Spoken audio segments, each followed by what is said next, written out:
you bring the flow out of that chakra, link it with other chakras, couldn't you be indulging in undoing a karmic pattern in that person has to go through?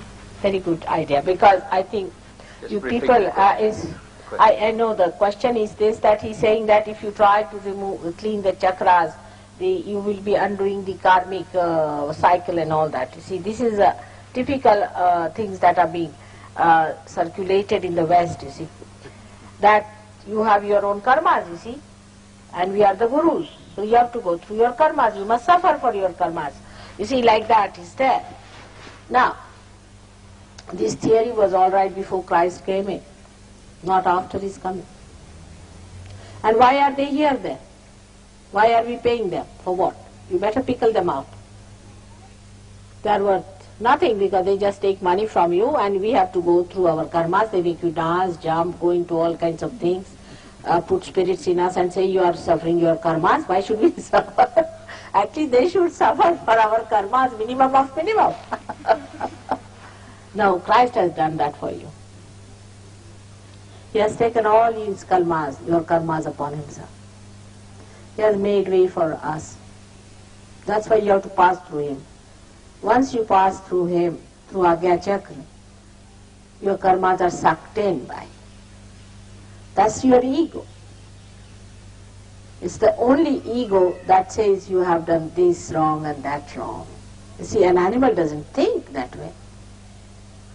It thinks it's its own swabhava, it's the way it has to be.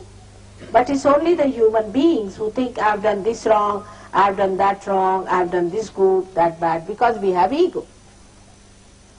But when your Kundalini passes through your Agya Chakra, your ego is sucked in, your superego is sucked in. Christ has done double job in one shot. It's great. That's why he was crucified. It was to be. He took all your karmas upon himself and put it into hell. So whatever karmas you have done are all sucked in. But the door must open fully. In the beginning it happens that only a thread comes up, you see. And the ego is not fully sucked in, so sometimes it still comes up and all that.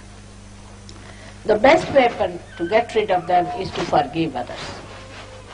Forgiveness is the greatest weapon Christ has given us, which we have to use. Forgive, forgive, and forgive.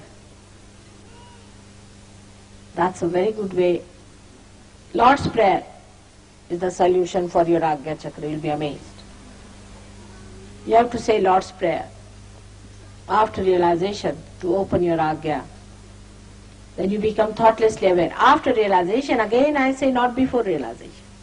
It has no meaning. Before realization, whatever you have said has gone into karmas. Only after realization, you are baptized, you get an opening here, and all your karmas pass through that. Also you will find, when you get realization, lot of heat comes out. These are the karmas, you see, that are coming out. Let the heat go out, and all karmas are finished. It's like that. This is what is self-realization. Like an egg is in an eggshell, is very different. But when it becomes a little chick, and the mother breaks the tip of the egg, a new bird comes out without any karmas or the smell of the egg. So clean and nice. Everything converted into something beautiful. It's like that. This is the rebirth. This is how we become a new personality, a new being.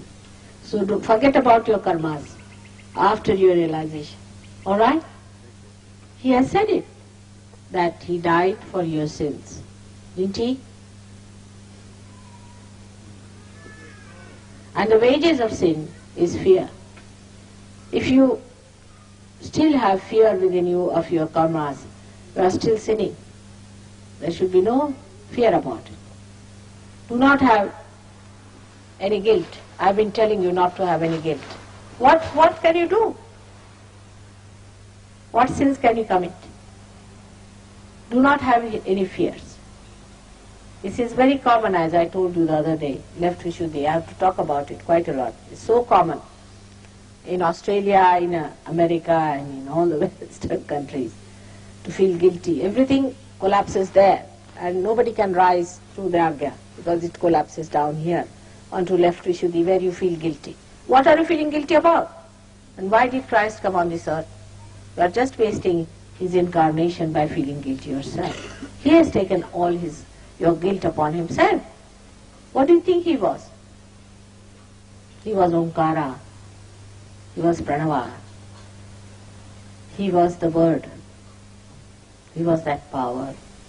He is not attached to anything, but he can take away everything that you think is sin, because he is sinless. He is so pure, immaculate.